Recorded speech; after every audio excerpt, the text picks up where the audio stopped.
points weighted scale during his 4 years of high school. Zachariah entered Riverdale as a 4th grader in 2010. Zachariah is a member of our Spanish Honor Society. He played on the soccer team for 2 years. Zachariah has been on the football team for the past 4 years. This fall, Zachariah was voted Homecoming King. Zach is a servant leader. Zach is a member of the Chick-fil-A Leadership Academy. This spring, he traveled to Puerto Rico to serve with our sports ministry and participated with his church in community outreaches. Zachariah will attend Georgetown University this fall on a football scholarship.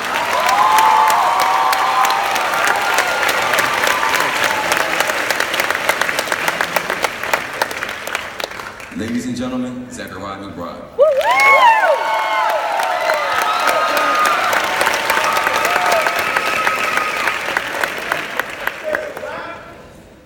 I'm going to be honest right now, the devil didn't want me up here, but if God is for me, who can be against me?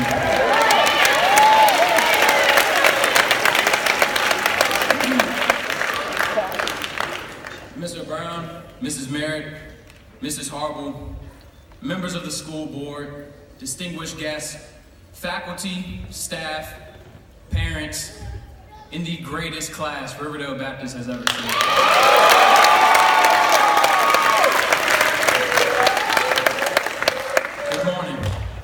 Today marks the end of high school, 4 long years of learning, laughing, and loving. When I think about graduation from Riverdale Baptist, I think about freedom. For different people, freedom means different things. For some guys like myself, it's freedom to grow your hair, beards, and sideburns past 0.5 inches. For some of you ladies, it's freedom to wear your hoop earrings bigger than the size of a dime. Or dye your head red, blue, purple, green, or orange. And parents, if you missed that or if you can't relate, just ask all my fellow classmates who never made it past Miss Lomson's room without getting 25 minutes.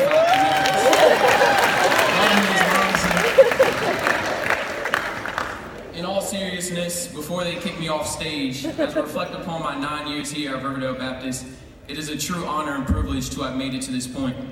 For those who are familiar with my history, me being in this position as your class salutatorian may catch you by surprise. Believe it or not, at the end of my 10th grade year, I was kicked out of Riverdale Baptist for selling popsicles, no less, during school lunch.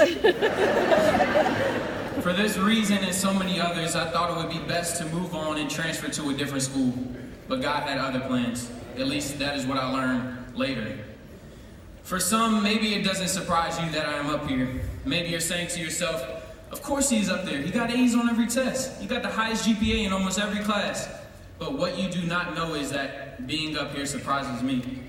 As I think back to my early years, I can remember the anxiety that filled my head every day of kindergarten, where I would have to literally be dragged by my mother through the halls of Cornerstone Christian Academy because I struggled with not wanting to go to school. Fast forward to my 4th grade year, I can so vividly remember the constant struggle to learn and the countless nights I spent crying at the kitchen table because I just could not comprehend my work. I began to ask myself, why am I so far behind? Why couldn't I understand the basic math and English concepts that everyone else around me was grasping so easily? Why? What I could see then was me struggling in the classroom, but what I couldn't see was what God was doing behind the scenes. I was so caught up in the why factor that I was missing what God was adding and multiplying to my life. Because I struggled, I was able to learn self-discipline, which drives me when things get hard, even to this day. Because I struggled, I was able to recognize my dependence and need for God in my life. So this challenge, along with so many other challenges throughout my journey, led me to have a greater understanding of the meaning of life. So now I ask you, what is the meaning of life? Well, for me, I've come to understand that you can't live or experience life until you have life, and life is only found in Christ.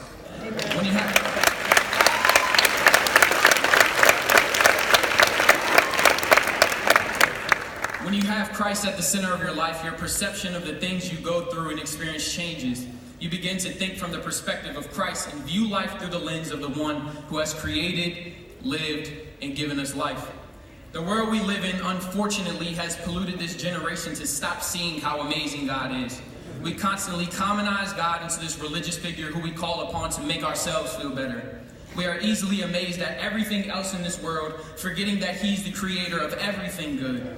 Isaiah 43:6-7 reminds us that we are created for His glory, and He says that the best way we can glorify Him is by loving Him and serving others. This may shock you, my fellow graduates, but we are not here for ourselves.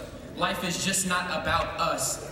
This is something I am still learning every day, but having the mindset that there is a bigger plan helps me not just see the superficial.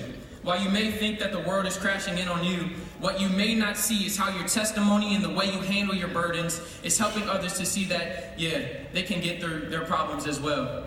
No, things don't always go our way, and yes, life is going to knock us down time and time again, but you cannot forget that there is a greater purpose for your life through all of your situations that is bigger than your little understanding.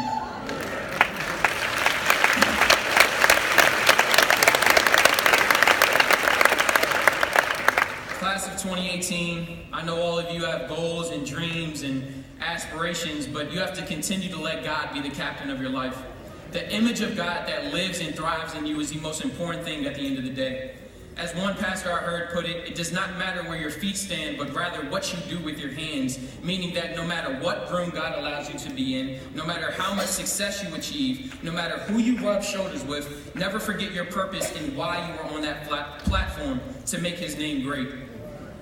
In the dark world we live in, we must not be afraid to be the light that shines bright in the darkest places.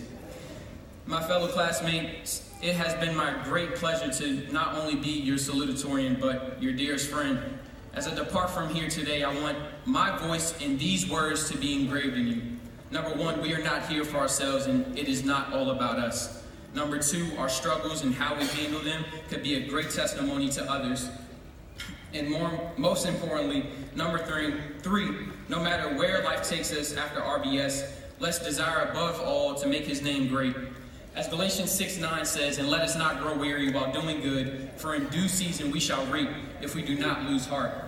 Each and every student here will be in my prayers to the day I depart from this earth. It is my challenge to you on this day, June 2nd, 2018, as you walk through those doors and experience your freedom you have been waiting for so long. Do not leave God here. Thank you.